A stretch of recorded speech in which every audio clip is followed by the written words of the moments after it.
మరి ఈ సమయం ఇచ్చిన మరి దేవాది దేవునికి లెక్కలేని స్తుతి స్తోత్రం వందనాలు చెల్లించుకుంటున్నాను.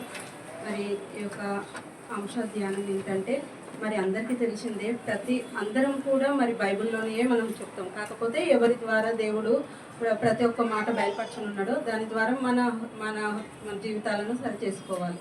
అటు రీతిగా మరి నా వాక్య ధ్యానం ఏంటంటే ఆదికాండము 22వ అధ్యాయం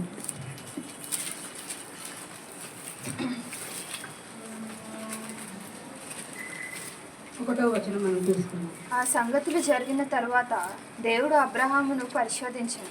ఎట్లనగా ఆయన అబ్రహామా అని పిలువ అతడు చిత్తము ప్రభువా అనను. అప్పుడు ఆయన, నీకు ఒక్కడై ఉన్న నీ కుమారుని అనగా నీవు ప్రేమించి ఇస్సాకును తీసుకొని మోరియా దేశంకు వెళ్ళి అక్కడ నేను నీతో చెప్పబో పర్వతములలో ఒక దాని మీద దహన బలిగా అతన్ని అర్పించమని చెప్పాను. మనము మొదటి అధ్యాయం 22వ అధ్యాయము 1-2 మనం వచనాలు చూసుకున్నట్టయితే మరి అబ్రహామును దేవుడు ఏం చేసిండు? శోధించిండా పరిశోధించిండా? కదా, శోధించడము ఎవరి పని? సాతాను పని. కానీ దేవుడు మనల్ని మన విశ్వాసాన్ని పరీక్షిస్తాడు అనమాట, పరిశోధిస్తాడు. అదే ఉంది కదా ఇక్కడ వాక్యంలో. ఆ సంగతులు జరిగిన తర్వాత దేవుడు అబ్రహామును పరిశోధించను. మరి శోధించడం లేదు, పరిశోధించను. ఎట్లనగా మరి ఆయన అబ్రహామా అని పిలువగా మరి అతడు ఏమన్నాడు? చిత్తము ప్రభువా అన్నప్పుడు అప్పుడు ఆయన, నీకు ఒక్కడై ఉన్న నీ కుమారుణ్ణి అనగా నీవు ప్రేమించు ఇస్సాకును తీసుకొని మోరియా దేశమునకు వెళ్ళి అక్కడ నేను నీతో చెప్పబో పర్వతములలో ఒక దాని మీద దహన బలిగా అతన్ని అర్పించమని మరి ఇక్కడ దేవాది దేవుడు అబ్రహాంకు సెలవిస్తున్నాడు. మరి అబ్రహాము దేవుడు మరి చెప్పిన ప్రతి ఒక్క మాట విన్నాడా లేదా? మరి ఆదికాండము 12వ అధ్యాయం నుంచి మనం చూస్తున్నాం కదా. మరి నీ దేశము వదిలిపెట్టు, నీ బంధువులను వదిలిపెట్టు, ప్రతిదీ కూడా వదిలిపెట్టమన్నప్పుడు మరి అబ్రహాము, లేదు ప్రభువా నేను వదిలిపెట్టను, మరి నేను ఎరగని దేవుడు నువ్వు, మరి నేను మరి అన్ని వదిలిపెట్టి రమ్మంటున్నావు అని అన్నాడా అబ్రహాము? అనలేదు కదా. మరి దేవుడు చెప్పిన ప్రతి మాట కూడా మరి లోబడి విధేయత చూపించును, విశ్వాసం చూపించిండు కదా. ఆ విధంగా మరి అబ్రహామును దేవుడు పరిశోధించను. ఇందులో దేవునికి 2 ఉద్దేశాలు మనం చూడవచ్చు కదా. ఇక్కడ 2 ఉద్దేశాలు ఉన్నాయి. ఏంటి అవి? 2 ఉద్దేశాలు ఏంటంటే, ఒకటి మరి అబ్రహాంని పరిశోధిస్తుండు, నా మీద ఎంత విశ్వాసం కలిగి ఉన్నాడు అబ్రహాం అని దేవుడు మరి పరీక్షిస్తున్నాడు కదా. అట్టి రీతిగా రెండవది ఏంటంటే మరి ఆ కల్వరి శిలువలో యేసు ప్రభువు ఏ విధంగా మరి మన కొరకు బలియాగం చేసి ఉన్నాడో మరి ప్రతిదీ కూడా మరి అందులో మనం చూసుకుందాం. ఈ యొక్క అధ్యాయంలో మొత్తం చూసుకుందాము ఏ విధంగా యేసు ప్రభువుకు మరి ఇస్సాకు ఏ విధంగా సాదృశ్యంగా ఉన్నాడు. ప్రతి ఒక్కటి కూడా ఏ చిన్న అక్షరం పొల్లు కూడా లేకుండా ప్రతి ఒక్కటి ఆ కల్వరి సిలువలో ఏ విధంగా జరిగిందో యాజ్ ఇట్ ఈజ్గా ఇక్కడ మరి ఇస్సాకు మరి ఆ యొక్క పర్వతం మీదకి తీసుకువెళ్ళే వరకు, దహన బలి మరి ఇచ్చే వరకు కూడా మరి దేవుడు ఆ యొక్క దృష్టాంతంగా మన కళ్ళ ముందు మరి దేవుడు చూపిస్తున్నాడు అన్నమాట. ఈ విధంగా మన యేసు ప్రభువుని తన కుమారుని మరి అర్పింపబోతున్న కార్యానికి ముందుగా ఒక గుర్తుగా మరి ఈ విధంగా దృష్టాంతం చూస్తున్నాం. మరి ఆదికాండం 15వ అధ్యాయంలో ఏముంది ఒక్కసారి చూద్దాం. ఆదికాండం 15వ అధ్యాయం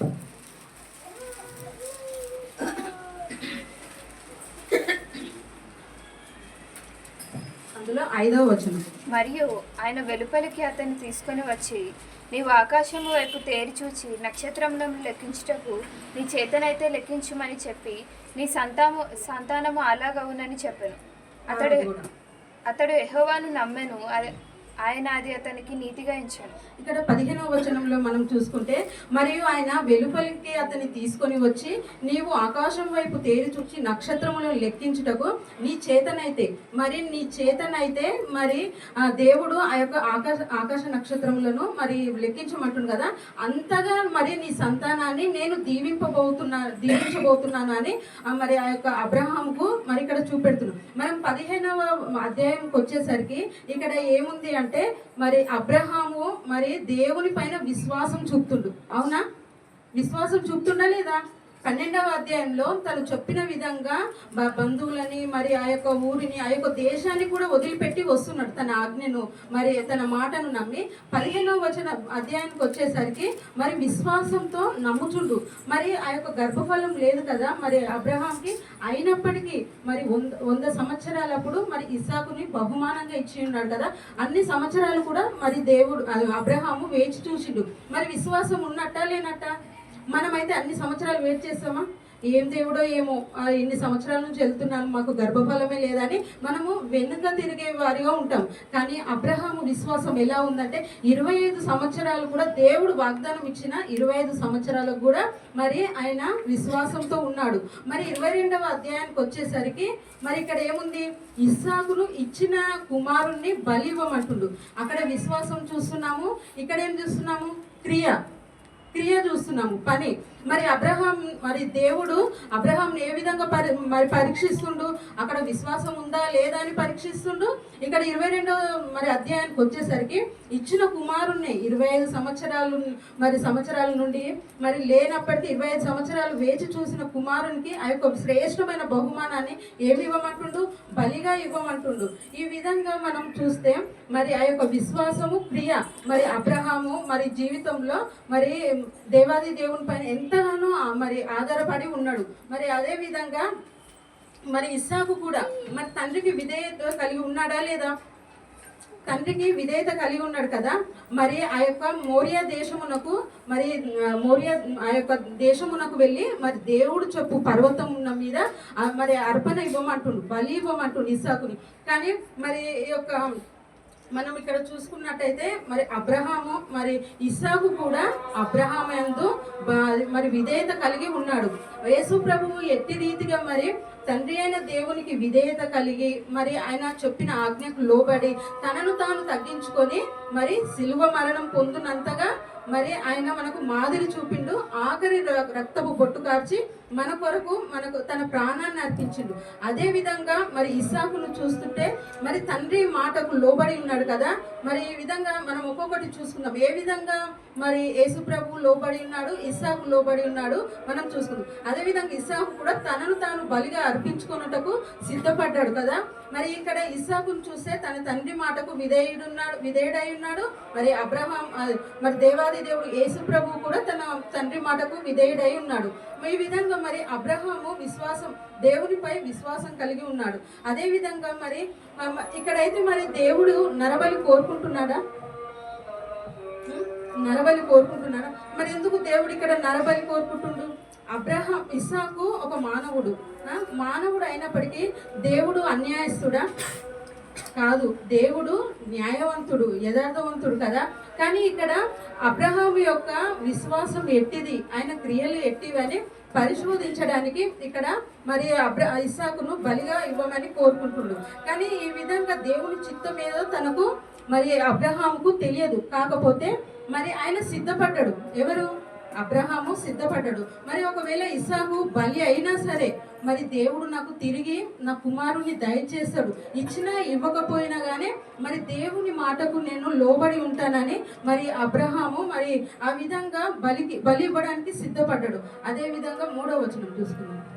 తెల్లవారినప్పుడు అబ్రహాము లేచి తన గాడిదకు గంత కట్టి తన పనివారిలో ఇద్దరిని తన కుమారుడకు ఇస్సాకును వెంటబెట్టుకొని దహనబలి కొరకు కట్టెలు చీల్చి లేచి దేవుడు తనతో చెప్పిన చోటికి వెళ్ళెను. 3వ నాడు అబ్రహాము కనులెత్తి దూరము నుండి ఆ చోటు చూచి తన పనివారితో, మీరు గాడిదతో ఇక్కడనే ఉండుడి, నేనును ఈ చిన్నవాడును అక్కడికి వెళ్ళి బ్రొక్కి మరలా మీ వద్దకు వచ్చేదమని చెప్పి దహన బలికి కట్టెలు తీసుకొని తన కుమారుడకు ఇస్సాకు మీద పెట్టి తన చేతితో నిప్పును కత్తిని పట్టుకొని పోయాను. ఇంకా చాలు. మరి 3వ వచనం ఒక్కటి చూసుకుంటే అబ్రహాము మరి ఏం చేశాడు? తెల్లవారినప్పుడు అబ్రహాము లేచి మరి తన గాడిదకు గంత కట్టి తన పనివారిలో ఇద్దరిని తన కుమారుడు ఇస్సాకును వెంటబెట్టుకొని ఎక్కడికి వెళ్ళిండు? దహన బలి కొరకు కట్టెలు చీల్చి మరి లేచి దేవుడు తనతో చెప్పిన చోటికి వెళ్ళాడు. ఏ చోటికి వెళ్ళిండు? మోరియా దేశంలోకి. ఆ యొక్క పర్వతం మీద దేవుడు చూపించు పర్వతం మీద మరి బలి ఇవ్వడానికి ఈ యొక్క మరి అబ్రహాము వెళ్ళినట్టు మనం లేఖనాల ద్వారా చూస్తున్నాం. మరి అబ్రహాము తన కుమారుడైన ఇస్సాకును తీసుకొని మోరియా దేశానికి వెళ్ళి ఉన్నాడు కదా. మరి అబ్రహాము మరి ఇస్సాకు బలి ఇవ్వడానికి ఇచ్చిన ప్రదేశము ఒకటే. యేసు ప్రభు ఆ యొక్క కల్వరి సిలువలో మరి గొల్గొతా కొండపైన మరి మన కొరకు ఆ యొక్క కల్వరి సిలువలో తన ప్రాణాన్ని అర్పించిన ప్రదేశం కూడా యెరూషలేమే. అదే విధంగా సొలొమోను కట్టించిన దేవాలయం కూడా మోరియా దేశంలోనే ఉంది. ఒకసారి చూసుకుందాము. 2వ దినవృత్తాంతములు 3వ అధ్యాయం 1వ వచనం. తరువాత సొలొమోను యెరూషలేములో తన తండ్రి అయిన దావీదునకు యెహోవా ప్రత్యక్షమైనప్పుడు మోరియా పర్వతమందు దావీదు సిద్ధపరిచిన స్థలమున యెబూసీయుడైన ఒర్నాను కళ్ళమందు దావీదు ఏర్పరిచిన స్థలమున యెహోవాకు ఒక మందిరమును కట్టనారంభించెను. చాలు. ఇక్కడ మనము 2వ దినవృత్తాంతములు 3వ అధ్యాయం 1వ వచనంలో చూసుకున్నాం కదా. ఏముంది? తరువాత సొలొమోను యెరూషలేములో తన తండ్రి అయిన దావీదునకు యెహోవా ప్రత్యక్షమైనప్పుడు ఎక్కడ ప్రత్యక్షమైండు? మోరియా పర్వతమందు దావీదు సిద్ధపరిస్తున్న స్థలమున యెబూసీయుడైన ఓనాను కళ్ళమందు దావీదు ఏర్పరిచిన స్థలమును మరి యెహోవాకు ఒక మందిరమును మరి కట్ట ఆరంభించెను. మరి దావీదు అయితే మరి కట్టడానికి సిద్ధపడ్డాడు, కానీ మరి దేవాది దేవుడు దావీదుతో మరి కట్టడానికి ఒప్పుకున్నాడా? తనతోటి కాకుండా తన కుమారుని చేత కట్టడానికి మరి ఆయన ఇష్టపడ్డాడు. మరి ఇక్కడ మనం ఈ ప్రదేశాన్ని చూసుకుంటే మరి అబ్రహాము ఇస్సాకును ఎక్కడికి తీసుకెళ్లాడు? మోరియా దేశమునకు దేవుడు చూపించు పర్వతంకు. అది ఎక్కడుంది? ఇక్కడ ఉంది చూడండి. ఫస్ట్ వచనం. యెరూషలేములో తన తండ్రి అయిన దావీదునకు. మరి యెరూషలేములోనే కదా మరి ఆ యొక్క మన యేసు ప్రభు కల్వరి సిలువలో మరణం పొందిండు, మన కొరకు మరణం పొంది మృత్యుంజయుడు అయిండు. ఆ విధంగా దేవాది దేవుడు మరి మొదటిగా ఈ యొక్క ఆది కాండంలోనే మనకు ప్రతి ఒక్కటి దృష్టాంతంగా ఇస్సాకు ద్వారా మనకు చూపిస్తుందన్నమాట. అదే విధంగా 4వ వచనం చూసుకుందాం. 3వ నాడు అబ్రహాము కన్నులెత్తి దూరం నుండి ఆ చోటు చూచి తన పనివారితో, మీరు గాడిదతో ఇక్కడే ఉండుడి, నేనును ఇచ్చినవాడును అక్కడికి వెళ్ళి మొక్కి మరలా మీ వద్దకు వచ్చేదమని చెప్పి దహన బలికి కట్టెలు తీసుకొని తన కుమారుడగు ఇస్సాకు మీద పెట్టి తన చేతితో నిప్పును కత్తిని పట్టుకొని పోయారు. వారిద్దరూ కూడి వెళ్ళుచుండగా ఇస్సాకు తన తండ్రి అయిన అబ్రహాముతో, నా తండ్రి అని పిలిచాను. అందుకతడు, ఏమి నా కుమారుడా అని. మనం ఇక్కడ చూసుకున్నట్టయితే మరి 3వ నాడు అని ఉంది కదా. ఇక్కడ 3వ నాడు అబ్రహాము కనులెత్తి దూరం నుండి ఆ చోటు చూచి మరి 3 రోజులు కూడా ప్రయాణమైనట్టు మనం ఇక్కడ చూస్తున్నాం. మరి ఎక్కడ? మోరియా దేశంలోని మరి దేవుడు చూపించు పర్వతము. 3 దినాలుగా మరి అబ్రహాము కనులెత్తి మరి 3వ నాడు అబ్రహాము కనులెత్తి దూరం నుండి ఆ చోటు చూచి, ఏ చోటు? దేవుడు చూపించు చోటు. మరి ఆ విధంగా మరి ఆ యొక్క చోటు యేసు ప్రభు సిలువ వేయబడిన చోటు. 3వ రోజు ఆ యొక్క మనకు గుర్తుకు రావాలి. 3వ రోజు అనగానే ఏమని గుర్తుకు రావాలి? యేసు ప్రభు తిరిగి లేచింది, మృత్యుంజయుడై 3వ దినాన తిరిగి లేచిండు. ప్రతి ఒక్కటి ఈ యొక్క అధ్యాయంలో మనం క్షుణ్ణంగా చూసుకుంటే యేసు ప్రభువుకు ఇస్సాకుకు కూడా ప్రతి ఒక్కటి కూడా మరి సాదృశ్యంగా మనం చూసుకుంటున్నాము. ఆ విధంగా మరి 3వ రోజు మరి అబ్రహాము కనులెత్తి చూసిండు ఆ యొక్క స్థలమును, ఇస్సాకును బలించే స్థలమును. ఈ విధంగా ఆయన మృతులలో నుండి యేసయ్య మరి లేచిన విధానం మనకు జ్ఞాపకం వస్తున్నట్టే. మరి ఈ విధంగా 3వ రోజు ఇస్సాకును సజీవంగా తిరిగి ఇచ్చాడు. అర్థమవుతుందా? 3 రోజులు కూడా ప్రయాణం చేసిండు. 3 రోజులు ప్రయాణం చేసి 3వ రోజు మరి దహన బలి కోసము మరి ఆ యొక్క బలిపీఠం కట్టి కట్టెలు పేర్చి మరి మొత్తం ఇచ్చేసాడు. ఇంకా బలి ఇంకా ఆ యొక్క కత్తి ఎత్తి మరి దింపేసరికి ఇంకా ఇస్సాకు చనిపోతాడు కదా. కానీ ఇచ్చే మనసు అబ్రహాంకు ఉన్నది, కానీ మరి దేవాది దేవుడు నరబలి కోరడు. ఆ విధంగా తన హృదయాన్ని చూసిండు, విశ్వాసాన్ని చూసిండు, క్రియను చూసిండు. ముఖ్యంగా మరి కొందరికైతే విశ్వాసం ఉంటుంది, కొందరికైతే క్రియ ఉంటుంది. ఈ 2 ఎవరిలో ఉన్నాయి? అబ్రహాంలో ఉన్నాయన్నమాట. ఈ విధంగా దేవాది దేవుడు అబ్రహాముని ఎంతగా దీవించిందంటే తన సంతానాన్ని ఇసుక రేణువుల వలె మరి దీవించిండు. ఆకాశంలోని నక్షత్రముల వలె. మరి నక్షత్రాలు ఎవరన్నా లెక్క పెట్టగలుగుతారా? కొన్ని ఇసుకనన్నా లెక్క పెట్టగలుగుతారా? లేదు కదా. అట్టి రీతిగా దేవాది దేవుడు మరి అబ్రహాంను దీవించినట్టు మనం చూస్తున్నాము. ఆ విధంగా మరి అబ్రహాము అలాగే మరి ఈ విధంగా మరి తన కుమారుడు మరి దేవాది దేవుడు బ్రతికిస్తాడని నమ్మి ఉండవచ్చు కదా, కానీ బలి అయితే ఇచ్చి ఉన్నాడు. మరి దేవుడు కూడా బలి ఇచ్చి ఉన్నాడు. ప్రతి ఒక్క లేఖనాల ద్వారా మరి అబ్రహాము ఇస్సాకును బలి ఇచ్చిండు అని ఉంది, కానీ బలి ఇవ్వడానికి వెళ్ళిండు కానీ దేవుడు ఆపిండు అని ఎక్కడన్నా ఉందా? మనం లేఖనాలలో చూస్తే ఎక్కడ కూడా లేదు. మరి అబ్రహాము ఇస్సాకును బలి ఇచ్చినందుకు అతడు మరి దేవుని నమ్మిండు. తన విశ్వాసాన్ని బట్టి దేవుని నమ్మాను కాబట్టి అతడు నీతిమంతునిగా మరి పేర్కొన్నాడు కదా. మరి అబ్రహాంకి ఏమని పేరుంది? అబ్రహాంకి ఏమని పేరుంది? విశ్వాసులకు తండ్రి. మరి తన మరి ప్రియమైన కుమారుడు ఏకైక పుత్రుణ్ణి మరి బలి ఇవ్వడానికి ఆయన వెనుకాడలేదు కాబట్టి అతనికి మరి ఎంత మంచి బిరుదిచ్చిండు దేవాది దేవుడు, విశ్వాసులకు తండ్రి అన్నమాట. అదే విధంగా మనం చూసుకున్నట్టే 5వ వచనం, తన పనివారితో మీరు గాడిదతో ఇక్కడనే ఉండుడి, నేనును ఈ చిన్నవాడును అక్కడికి వెళ్ళి రొక్కి మరలా మీ వద్దకు వచ్చేదమని చెప్పి దహన బలికి కట్టెలు తీసుకొని తన కుమారుడు ఇస్సాకు మీద పెట్టి తన చేతితో నిప్పును కత్తిని పట్టుకొని పోయాను. వారిద్దరూ కూడి వెళ్ళుచుండగా ఇస్సాకు తన తండ్రి అయిన అబ్రహాముతో నా తండ్రి అని పిలిచాను. అందుకని 5వ వచనం ఒకటే, మనం 5వ వచనం ఒకటి చూసుకున్నట్టయితే తన పనివారితో మీరు గాడిదతో ఇక్కడనే ఉండండి. మరి ఎవరెవరు వెళ్ళిరు దహన బలి ఇవ్వడానికి? అబ్రహాము, ఇస్సాకు, ఇంకా గాడిద, ఇంకా పనివారు, ఇద్దరు పనివారు. వీళ్ళు వెళ్ళినాక మరి అబ్రహాం ఏం చెప్తుండు? నేను నా కుమారుడు ఇద్దరము మరి ఆ యొక్క దహన బలి అర్పించి ఏమంటుండు? నా కుమారుడిని బలి చేసి వస్తానంటుండా? బలించి లేదు, మేము ఇద్దరము వెళ్ళి దేవుణ్ణి ఆరాధించి దేవునికి బలి అర్పించి వస్తాము అని అంటుండు, కానీ వస్తాను అనలేదు కదా. ఎంత విశ్వాసం ఉంది! దేవుడు ఏ విధంగానైనా నా కుమారుణ్ణి నాకు మరలా తిరిగి ఇస్తాడు అన్న విశ్వాసంతో మేము మరలా తిరిగి వస్తాము అని తన పనివారికి చెప్తున్నాడు కదా. మనం ఇక్కడ చూసుకుంటే ఆ కల్వరి సిలువలో మనము ఒకటి గుర్తు వస్తుంది. ఏంటి? అబ్రహాము తన పనివారితో ఏమని అంటున్నాడు? మీరు ఆ యొక్క గాడిద ఇక్కడనే ఉండండి, నేనును ఈ చిన్నవాడు మరి అక్కడికి వెళ్ళి దేవునికి నొక్కి ఆరాధించి మళ్ళీ మీ వద్దకు వస్తాము. మరి తండ్రికి కుమారునికి మధ్య సంఘటన అన్నమాట ఇది. అవును కదా. మరి ఈ యొక్క అబ్రహాము 5వ వచనం మళ్ళీ ఒకసారి చూసుకున్నాం. తన పనివారితో మీరు గాడిదతో ఇక్కడనే ఉండుడి, నేనును ఈ చిన్నవాడును అక్కడికి వెళ్ళి రొక్కి మరలా మీ వద్దకు వచ్చేదమని చెప్పి ఈ విధంగా మరి తండ్రికి కుమారునికి సంభాషణ. అవును కదా. ఆ కల్వరి సిల్వలో కూడా మరి తండ్రికి కుమారునికి మరి ఎలాంటి సంభాషణ జరిగింది? మనకు తెలుసా సంభాషణ జరిగిందని?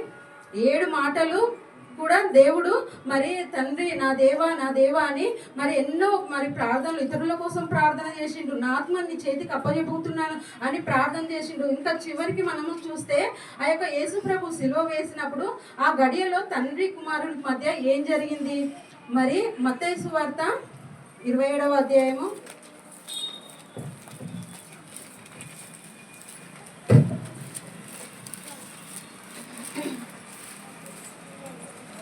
45-46. మధ్యాహ్నము మొదలుకొని 3 గంటల వరకు ఆ దేశం అంతటిను చీకటి కమ్మెను. ఇంచుమించు 3 గంటలప్పుడు యేసు ఏలీ ఏలీ లామా సబక్తా అని బిగ్గరగా కేక వేశాను. ఆ మాటకు నా దేవా నన్ను ఎందుకు చేయి విడిచితివని అర్థం. 27-45 అదే మధ్యాహ్నం మొదలుకొని 3 గంటల వరకు మరి ఆ దేశం అంతటా కూడా చీకటి కమ్మెను. అవును కదా. మరి 3 గంటలు కూడా చీకటి కమ్మినప్పుడు మరి అక్కడ దేవాది దేవునికి మరి యేసు ప్రభు కూడా సంభాషణ జరగలేదా? ఒకటి మనం గమనిస్తే ఇక్కడ మరి ఇస్సాకుని అబ్రహాముని మరి ఇద్దరు కూడా మేము ఆ పర్వతం మీదకి వెళ్ళి బలి అర్పించి వస్తాము అని అంటారు. మరి మరి ఆ యొక్క పనివారిని తీసుకెళ్ళారా? పోనీ గాడిద వెంబడొచ్చింది, గాడిదని తీసుకెళ్లారా ఆ యొక్క కట్టెలు మోయడానికి? లేదు. కానీ వాళ్ళిద్దరు కూడా ఆ పనివారిని కిందనే వదిలిపెట్టారు, ఆ గాడిదను కూడా కిందనే వదిలిపెట్టారు.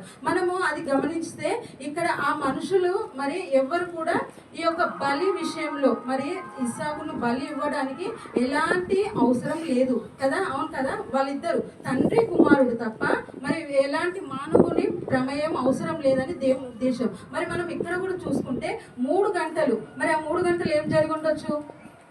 3 గంటలు చీకటి కమ్ముకుంది కదా, మరి యేసయ్య మరి తండ్రి మరి ఇద్దరి మధ్య మరి ఎంతో సంభాషణ జరిగి ఉండొచ్చు కదా. ఆ యొక్క లోక పాపాలను మోసుకొని పోవు దేవుని గొర్రెపిల్ల. మరి దేవుని యొక్క మరి మన పాపాల యొక్క ఉగ్రత ఎవరి మీద పడ్డది? యేసయ్య మీద పడ్డది కదా. మరి అట్టి పాప శిక్షను యేసయ్య భరించి ఉన్నాడు. మరి అలాంటిది మరి ఆ యొక్క శిక్షను భరిస్తప్పుడు ఈ యొక్క లోకంలోని ప్రజలు ఎవ్వరు కూడా చూడొద్దని గాఢాంధకారము మరి చీకటి కూడా కమ్ముకున్నట్టు మనం చూస్తున్నాం. ఆ యొక్క గాఢాంధకారం చీకటిలో కూడా మరి దేవునికి మరి దేవాది దేవునికి యేసయ్య కూడా సంభాషణ జరగలేదంటారా? మరి జరిగి ఉండవచ్చు కదా. మరి ఇట్టి రీతిగా మనము ఈ 3 గంటలు కూడా ఇంచుమించు 3 గంటలప్పుడు మరి యేసుప్రభు ఏమంటుడు? ఏలి ఏలి లామా సబక్తా అని బిగ్గరగా కేక వేసాను. ఆ మాటకేంటి అర్థము? నన్ను ఎందుకు చెయ్యి విడిచిదివని అర్థం అన్నమాట. అట్టి రీతిగా మనము ఇస్సాకు విషయంలో చూసుకుంటే మరి తండ్రి కుమారుడు ఇద్దరే బలి మరి అర్పించడానికి ఆ యొక్క పర్వతం మీదకి వెళ్తున్నారు. మరి అదే విధంగా మనము 6వ వచనం చూసుకుందాం. దహన బలికి కట్టెలు తీసుకొని తన కుమారుడు ఇస్సాకు మీద పెట్టి తన చేతితో నిప్పును కత్తిని పట్టుకొని పోయాను. వారిద్దరు కూడి వెళ్ళుచుండగా 6వ వచనం మనం చూసుకుంటే ఇక్కడ ఏముంది? దహన బలికి కట్టెలు తీసుకొని తన కుమారుడు ఇస్సాకు ఎవరి మీద పెట్టిరు? ఇస్సాకు మీద పెట్టి తన చేతితో నిప్పును కత్తిని పట్టుకొని పోయిన వారిద్దరు కూడి వెళ్ళుచుండగా. మరి ఇక్కడ 6వ వచనంలో మనం ఏం చూస్తున్నాము? దహన బలి కొరకు మరి కట్టెలు కావాలి కదా. గాడిదను కిందనే ఉంచిరు, ఇద్దరు పనివారిని కిందనే ఉంచిరు. మరి అబ్రహాం చేతిలో ఏముంది? కత్తి, నిప్పు. ఎందుకు? బలి అర్పించడానికి కట్టెలు కావాలి, నిప్పు కావాలి, బలి అర్పించడానికి కత్తి కావాలి. మరి అబ్రహాం చేతిలో 2 చేతుల్లో కూడా ఒక చేతిలో నిప్పు ఉంది, ఒక చేతిలో కత్తి ఉంది. మరి కట్టెలు ఎవరు మొయ్యాలి? ఇస్సాకు మొయ్యాలి కదా. మరి ఇక్కడ మనం చూసుకున్నట్టయితే మరి ఆ పర్వతం మీదకి మరి ఇస్సాకు మరి చిన్నపిల్లవాడా? మనం సపోజ్ అనుకుందాం, అదే చిన్నపిల్లవాడు కదా, ఆ పర్వతం మీదకి కట్టెలు మోసుకుంటూ వెళ్ళుచున్నాడు. చిన్నపిల్లలు వెళ్తారా పర్వతం ఎక్కి? ఆ యొక్క కట్టెల మోపు మరి ఎత్తుకొని వెళ్ళాలి. అవునా? అర్థమవుతుందా నేను ఏం చెప్తున్నాను? దానికి ఏం సాదృశ్యంగా ఉంది? ఎవరి సిలువ వారే మోయాలి, ఎవరి పాపాలు వారే మోయాలి. కానీ మన పాపాలు మరి యేసయ్య మోసి ఉన్నాడు కదా. అట్టి రీతిగా ఇక్కడ మనము మరి యేసయ్యకు సాదృశ్యంగా ఎవరున్నారు? ఇస్సాకు ఇక్కడ కట్టెలు మోస్తున్నాడు. ఆ కల్వరి సిలువలో యేసయ్య మన నిమిత్తము ఆ సిలువ మోస్తున్నాడు.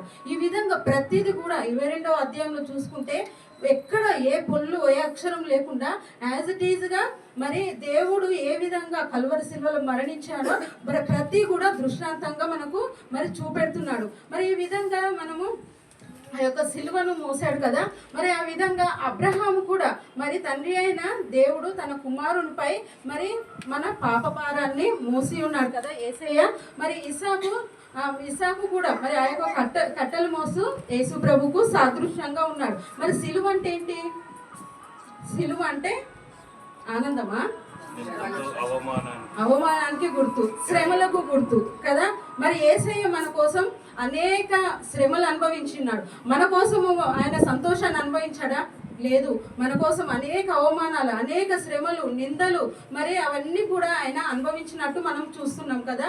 ఈ విధంగా మన పాపాల కోసము మన పాపాలను తన మీద వేసుకున్నాడు. అందుకే మరి బాప్తిసం ఇచ్చి యోహాను అంటున్నాడు కదా, యోహాను సువార్త 1:29. యోహాను యేసు తన యొద్దకు రాగా చూసి, ఇదిగో లోక పాపమును మోసుకొని పోవు దేవుని గొర్రెపిల్ల, నా వెనుక ఒక మనుషుడు వచ్చుచున్నాడు, ఆయన నాకంటే ప్రముఖుడు కనుక. ఏమనుంది? లోక పాపములను మోసుకొని పోవు దేవుని గొర్రెపిల్ల. అవును కదా. మరి దేవుని గొర్రెపిల్ల ఎవరు మోసుకెళ్తాడు? లోక పాపాలను మోసుకొని పోవు దేవుని గొర్రెపిల్ల యేసయ్య మరి మన కొరకు మన పాపాలను మోసుకొని పోయే దేవుని గొర్రెపిల్లగా మరి ఇక్కడ సూచిస్తున్నారు కదా. అదే విధంగా ఇస్సాకు కూడా కట్టెల మోపు మోసుకొని వెళ్ళెను. మరి ఆ విధంగా అబ్రహాం చేతిలో ఏముంది? నిప్పు, నిప్పు చేత పట్టుకొని ఉన్నాడు, ఒక చేతితో ఖడ్గం చేత పట్టుకొని ఉన్నాడు కదా. ఈ విధంగా మరి నిప్పు, ఆ యొక్క నిప్పుగా మరి నిప్పు దేనికి సాదృశ్యంగా ఉందంటే తీర్పుకు సాదృశ్యంగా ఉంది, అవును కదా. మరి ఆ యొక్క కత్తి కూడా మరి తీర్పుకు సాదృశ్యంగా ఉంది. మరి నిప్పు లేనిది నువ్వు బలియాగం చేసావా, బలి అర్పిస్తావా? ఆ యొక్క కట్టెలు పేర్చావు, మరి దహన బలి పెట్టావు. మరి దహన బలి పెట్టినాక ఏం అవసరము? ఆ యొక్క కత్తి, నిప్పు రెండు కూడా అవసరం కదా. మరి బలి ఇవ్వందే మరి మరి బలి ఇవ్వందే బలి అర్పణ జరుగుతుందా? జరగదు. మరి బలి ఇవ్వాలి, ఆ యొక్క మరి అగ్ని చేత కాల్చబడాలి, ఆ యొక్క బలి పశువు అగ్ని చేత కాల్చబడాలి. ఆ విధంగా అబ్రహాం చేతిలో నిప్పు, మరొక చేతిలో ఖడ్గం ఉంది. మరి ఈ విధంగా మరి ఈ రెండు కూడా తీర్పుకు సాదృశ్యంగా ఉంది. ఏ విధంగా అంటే మరి మరి యేసయ్యకు తీర్పు ఏ విధంగా జరిగింది? ఆ యొక్క ఖడ్గం చేత బల్లెపు పోట్లు, అవును కదా. ఆ యొక్క బల్లెపు పోట్లు తోటి మరి ఆయన దేహాన్ని అంతా కూడా పొడిచి ఉన్నారు కదా. మరి ఆఖరి రక్తపు పొట్టు ఆ యొక్క మరి సైనికుడు వచ్చి మరి చనిపోయిండా బ్రతికిండా అని ఆ యొక్క కల్వరి సిల్వలో మరి ఒక పోటు పొడిచినప్పుడు ఆ యొక్క శరీరంలో నుంచి ఏమొచ్చింది? రక్తము, నీరు. ఆఖరి రక్తపు పొట్టు కూడా మన కొరకు ఆయన దారపోసినట్టు మనము చూస్తున్నాం. ఈ విధంగా మరి సిలువ మరి బలిపీఠము, ఆ యొక్క సిలువ బలిపీఠం మీద దానిపైన దేవుని గొర్రెపిల్ల మన కొరకు మరణించి ఉన్నాడు. ఈ విధంగా మరి దేవాది దేవుడు మరి పాపము మీద దేవుని ఉగ్రత ఎవరి మీద మోపిండు? పాపము మీద దేవుని ఉగ్రత మరి యేసు క్రీస్తు శరీరం మీద మోపిండనమాట. మన పాపాల భారము, మన ఉగ్రత, మనకు రావాల్సిన ఉగ్రత ఎవరు పొందుకున్నారు? మరి యేసయ్య ఆ కల్వరి సిలువలో మరి ఉగ్రత మన కొరకు పొందుకున్నట్టు మనం చూస్తున్నాం కదా. ఈ విధంగా మరి ఆ యొక్క ఉగ్రత క్రీస్తు శరీరం మీద పూర్తిగా కుమ్మరించబడింది, అవును, పూర్తిగా కుమ్మరించబడింది. కాబట్టే ఆయన కల్వరి సిలువలో మన కొరకు తన ప్రాణాన్ని అర్పించి ఉన్నాడు. అదే విధంగా 7-8 చూసుకుందాం. ఇస్సాకు తన తండ్రి అయిన అబ్రహాముతో నా తండ్రి అని పిలిచాను. అందుకతడు ఏమి నా కుమారుడా అనెను. అప్పుడు అతడు నిప్పును కట్టెలను ఉన్నవి గాని దహన బలికి గొర్రెపిల్ల ఏది అని అడుగగా అబ్రహాము నా కుమారుడా, దేవుడే దహన బలికి గొర్రెపిల్లను చూచుకొనునని చెప్పాను. ఇక్కడ మనం 7-8 వచనాలు చూసుకుంటే మరి ఇస్సాకు అయితే అడుగుచుండు.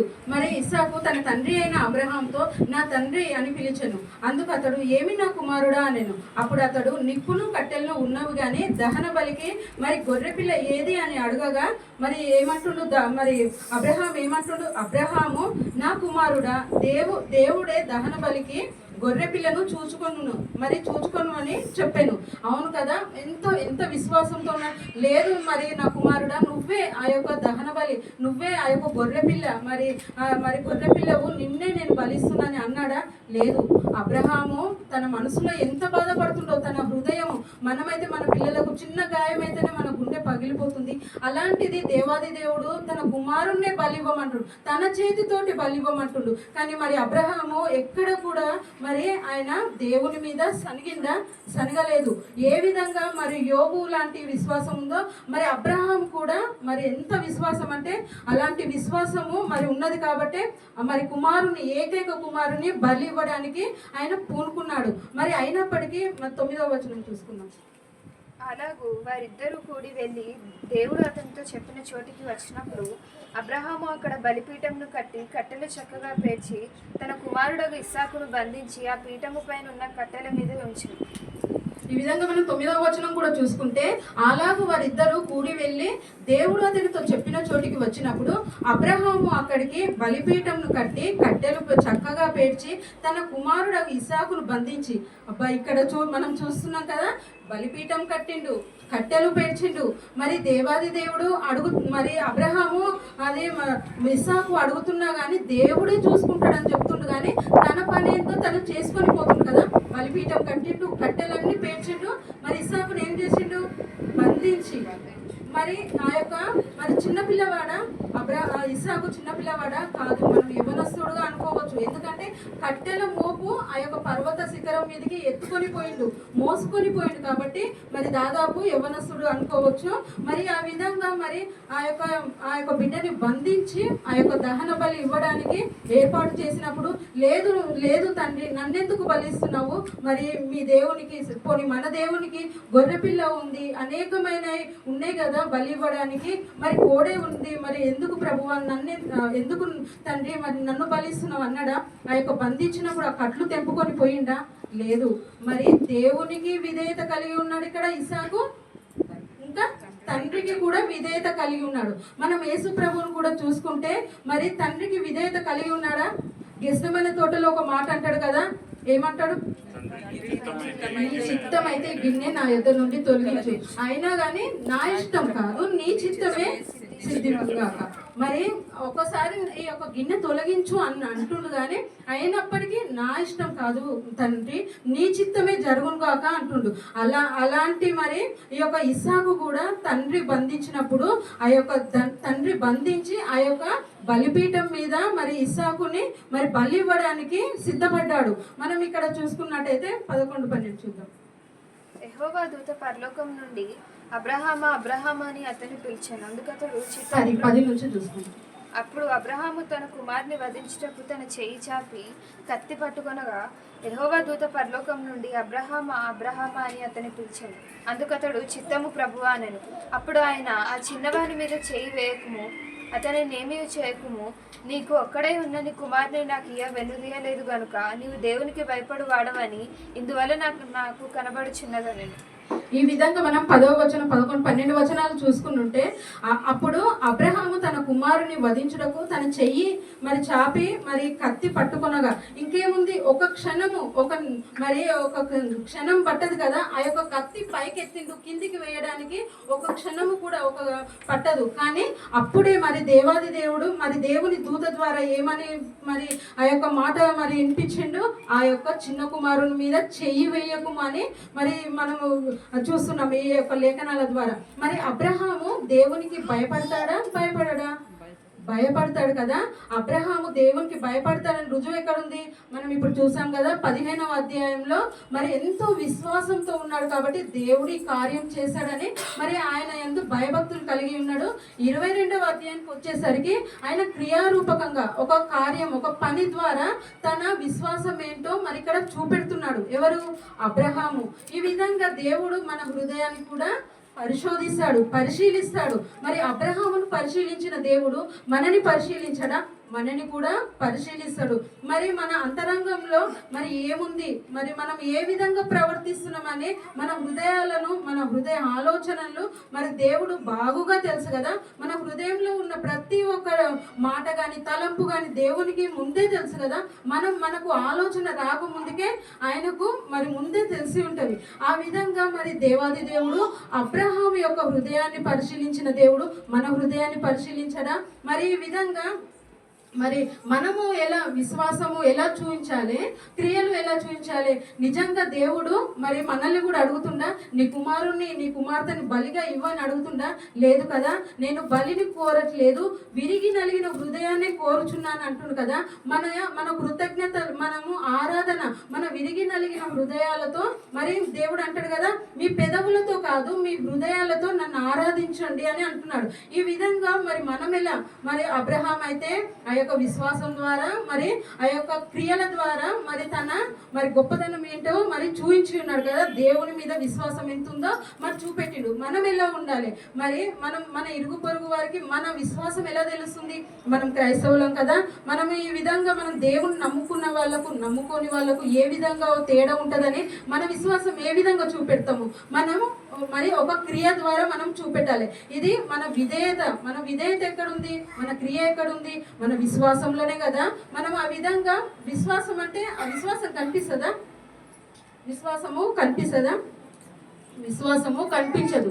విశ్వాసము క్రియారూపకంగా దాల్చినప్పుడే ఆ యొక్క పని ద్వారా మనలో ఎంత విశ్వాసం ఉందన్నది ఆ యొక్క మనకు తెలుస్తుంది. యాకోబు పత్రికలో ఉంటది కదా, ఒకసారి తీయండి. యాకోబు పత్రిక. విశ్వాసము క్రియలు లేనిదైతే అది ఒంటిగా ఉండి మృతమైన గగు. అదొకటి 20 నుంచి 23 వరకు కూడా. వ్యర్థుడా, క్రియలు లేని విశ్వాసం నిష్ఫలమైనదని తెలుసుకొని కోరుచున్నావా? మన పితరుడైన అబ్రహాము తన కుమారుడైన ఇస్సాకును బలిపీఠం మీద అర్పించినప్పుడు అతడు క్రియల వలన నీతిమంతుడని తీర్పు పొందలేదా? విశ్వాసము అతని క్రియలతో కూడి కార్యసిద్ధి కలుగజేసిననియు క్రియల మూలముగా అతని విశ్వాసము పరిపూర్ణమైనదనియు గ్రహించుచున్నావు కదా. కాబట్టి అబ్రహాము దేవుని నమ్మెను, అది అతనికి నీతిగా ఎంచబడినను లేఖనము నెరవేర్చబడెను, మరియు దేవుని స్నేహితుడని అతనికి పేరు కలిగెను. చాలు. మనం యాకోబు పత్రికలో చూసిన, హెబ్రీలో చూసిన ఏమనుంది? అబ్రహాము, ఇస్సాకు వీరిద్దరి గురించి ఎక్కువ లేఖనాలు మనకు బయలుపడుతుంటాయి కదా. మరి ఇక్కడ ఏమనుంది యాకోబు పత్రికలో? మరి 20 నుంచి, వ్యర్థుడా క్రియలు లేని విశ్వాసము నిష్ఫలమైనదని తెలుసుకొని కోరుచున్నావా? మన పితరుడైన అబ్రహాము, మరి ఎవరు? ఇప్పుడు అబ్రహాం నుంచే మనము ధ్యానిస్తున్నాం కదా. అబ్రహాము తన కుమారుడైన ఇస్సాకును బలిపీఠం మీద అర్పించినప్పుడు అర్పింపబోయిండు అని ఉందా? అర్పించిండు అనే ఉంది. దేవునికి మనము ఒక కార్యము చేయాలనుకుంటే, మరి దేవుని క్రియలు ఏమన్నా చేయాలంటే అది మనం మనస్ఫూర్తిగా చేసినామనుకో, అది దేవుడు అంగీకరించే విధంగా ఉండాలన్నమాట. ఆ విధంగా ఎక్కడ చూసినా బలి అర్పించిండనే ఉంటదన్నమాట. ఇంకా ఇక్కడ చూడండి, తన కుమారుడైన ఇస్సాకును బలిపీఠం మీద అర్పించినప్పుడు అతడు క్రియల వలన నీతిమంతుడని తీర్పు పొందెను. అవును కదా. మరి తన క్రియలేంటి? బలి అర్పించడానికి సిద్ధపడ్డాడు. అదే క్రియ అన్నమాట. మరి ఆ యొక్క క్రియ ద్వారా అతడు ఏమని మరి తీర్పు తీర్చబడ్డాడు? పాపాత్ముడనే కాదు, నీతిమంతుడని మరి తీర్పు తీర్చబడ్డాడు కదా. తీర్పు మరి తీర్చబడలేదా? విశ్వాసము అతని క్రియలతో కూడి కార్యసిద్ధి కలుగజేయననియు క్రియల మూలంగా అతని విశ్వాసము పరిపూర్ణమైనదని గ్రహించుకొనవా? అవును కదా. మన విశ్వాసం ఎంతుందో మనము క్రియల ద్వారా మనము చూపెట్టాలి. ఈ విధంగా అబ్రహాము ఎవరిని నమ్మిండు? దేవుని నమ్మెను. అబ్రహాము దేవుని నమ్మెను, అది అతనికి నీతిగా ఎంచబడెను అను లేఖనము నెరవేర్చబడెను. మరియు ఇంకొక పేరేంటి? దేవుని స్నేహితుడని అతనికి పేరు కలిగెను. అవును కదా. మరి ఇంత గొప్ప ధన్యత అబ్రహాంకి, విశ్వాసులకు తండ్రి, మరి దేవుని యొక్క స్నేహితుడు. ఈ విధంగా మనం ఎలా ఉంటున్నాము? క్రియలు మనం కొందరికి, మరి నాకైనా సరే, విశ్వాసం ఉంటే క్రియ ఉండదు, క్రియ ఉంటే విశ్వాసం ఉండదు. కానీ అబ్రహాముకు ఈ రెండు కూడా ఉన్నాయి కాబట్టి ఆ యొక్క దేవుని పనులు సంపూర్తి చేయడానికి మరి ఈ విధంగా మరి విశ్వాసం క్రియలు రెండు కూడా ఉండాలన్నమాట. ఈ విధంగా క్రియలు లేని విశ్వాసము ఏంటంట? వ్యర్థము, మృతము. క్రియలు లేని విశ్వాసము వ్యర్థము, మృతము. అయితే నీకు క్రియలు ఉంటాయి, కొందరికేమో విశ్వాసం ఉంటుంది. ఈ విధంగా అది రెండు కూడా పనిచేయదు. ఎప్పుడైతే రెండు కలుస్తాయో అది దేవునికి ఇంపైనదిగా ఉంటుంది ఆ యొక్క క్రియ. ఈ విధంగా విధేయత ద్వారా మన విశ్వాసము పనిచేస్తుందట. అవును, దేవుని యందు భయభక్తులు కలిగి ఉన్నప్పుడే మన యొక్క విధేయత, మన యొక్క విశ్వాసం అది ఏ విధంగా జరుగుతుంది? క్రియారూపకంగా జరుగుతుంది, పనిచేస్తుంది. అది సజీవంగా అవుతుందన్నమాట. విశ్వాసం ఉన్నప్పుడే క్రియలు కానీ మరి ఆ యొక్క ప్రత్యక్షమైన గుర్తింపు కలుగుతుంది. అవును కదా. విశ్వాసం ఉన్నప్పుడే ఆ యొక్క క్రియలకు గుర్తింపు కలుగుతుందా లేదా? నాలో విశ్వాసం ఉంది అంటే ఎవరికైనా మరి గుర్తింపు వస్తుందా? సపోజ్ మాట వస్తుందా? నాలో విశ్వాసం ఉంది చూసారా అంటే ఆ విశ్వాసం కనిపిస్తుందా మనకు? ఆ విశ్వాసం కనిపించదు. నీ విశ్వాసము మరి క్రియల మూలంగా, పనుల ద్వారా ప్రత్యక్షమైనప్పుడు నీకు మంచి గుర్తింపు మరి కలుగుతుంది. విశ్వాసాన్ని రుజువు చేసే భాష ఏంటి? విశ్వాసాన్ని రుజువు చేసే భాష క్రియలు. అవును కదా. నాకు ఈ విశ్వాసం ఉంది కాబట్టి నేను దేవునికి పనులు చేస్తున్నాను, క్రియలు చేస్తున్నానని మన యొక్క విశ్వాసానికి భాషనంట. ఆ యొక్క రుజువు చేసే భాష క్రియలు. మరి ప్రజలకు అర్థమయ్యే భాష ఏంటి? ప్రజలకు అర్థమయ్యే భాష కూడా క్రియలు. ఇప్పుడు ఇరుగు పొరుగు ఉన్నారు, వాళ్ళు అయితే దేవుణ్ణి నమ్ముకోలేదు, వాళ్ళకు కొన్ని మనం మంచి పనులు చేసాం అనుకోండి, వాళ్ళు ఏమంటారు? మనల్ని మెచ్చుకోవడం పక్కన పెట్టండి, దేవాది దేవుణ్ణి మరి మెచ్చుకుంటారు కదా, ఆయనను మహిమపరుస్తారు కదా. అప్పుడు నెబుకద్నెజరు మరి ఆ యొక్క రాజు కూడా మరి షడ్రకు, మెషకు, అబేద్నెగో ముగ్గురిని కూడా ఆ యొక్క అగ్నిగుండంలో నుండి మరి అతను వాళ్ళకి ఏమి కానప్పుడు బయటకు వచ్చినప్పుడు ఏమని మరి సంబోధిస్తే అన్యుడు. ఆ యొక్క నెబుకద్నెజరు ఒక అన్యుడు. మీ దేవుడు సజీవుడైన దేవుడు అని గొప్ప సాక్ష్యము అన్యుని ద్వారా మరి పొందుకున్నారు. అట్టి రీతిగా మన క్రియలు ఎలా ఉండాలి? ఆ యొక్క మన క్రియలు విశ్వాసంతో ఉండాలి.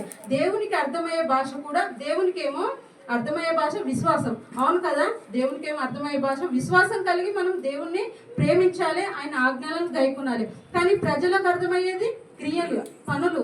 నువ్వు మంచి పనులు చేసినప్పుడే వారికి నీ విశ్వాసం అన్నది బయటపడుతుందన్నమాట. ఈ విధంగా మరి దేవుడు అబ్రహామును మరి పరీక్షించాడు, పరిశోధించాడు. మరి ఆ యొక్క అబ్రహాము నీతిమంతుడుగా ఎంచబడ్డాడు. ఈ విధంగా దేవుడు పిలిచిన వారికి మరి రక్షింపబడు మనందరికీ కూడా మరి శ్రమలు రావా, పరీక్షలు రావా? లేదు ప్రభువా, మరి అబ్రహాం అయితే పరిశోధించబడ్డాడు, శోధించబడ్డాడు, మాకెందుకు ప్రభువా ఈ శ్రమలు అంటామా? లేదు, ప్రతి ఒక్కరికి కూడా శ్రమలు, పరీక్షలు మరి అన్నీ కూడా మన దేవుని నమ్ముకున్న వారికే ఎక్కువగా వస్తాయి. కొందరు ఏమంటారు, మీరు దేవుని నమ్ముకున్నారు కదా, ఎందుకు వస్తాయి శ్రమలు, పరీక్షలు అంటే? మాకే వస్తాయి ఆ యొక్క శ్రమలు, మరి శోధనలు. ఎందుకు? మనం ఇంకా దేవునిలో సువర్ణము వలె మారుటకు మరి దేవుడు తన బిడ్డలకి ఎప్పటికప్పుడు పరీక్షిస్తుంటాడు. ఎందుకు?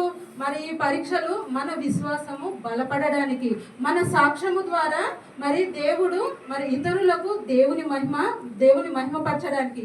ఈ విధంగా పరీక్షల ద్వారా మన సాక్షాత్ మనం జీవించే మరి జీవితం కూడా ఒక సాక్షార్థమై ఉండాలి. ఇట్టి రీతిగా మరి దేవాది దేవుడు అబ్రహాము, ఇస్సాకుని ఏ విధంగా తండ్రి అయిన దేవుడు యేసు ప్రభుని సాదృశ్యంగా ఉంచి ఉన్నాడో మనం నేర్చుకున్నాం కదా. మరి ఇటీవలనే మరి యేసు ప్రభు అబ్రహాము కూడా మరి నీతిమంతుడుగా ఎంచబడ్డాడు. అట్టి రీతిగా అబ్రహాము వలె మనం కూడా విశ్వాసము, క్రియలు కలిగి ఉన్నప్పుడు మరి అబ్రహాము వలె అనేక ఆశీర్వాదాలకు మనము కారణం అవుతాం. ఈ చిన్న వాక్యం దేవుడు దీవించుగాక.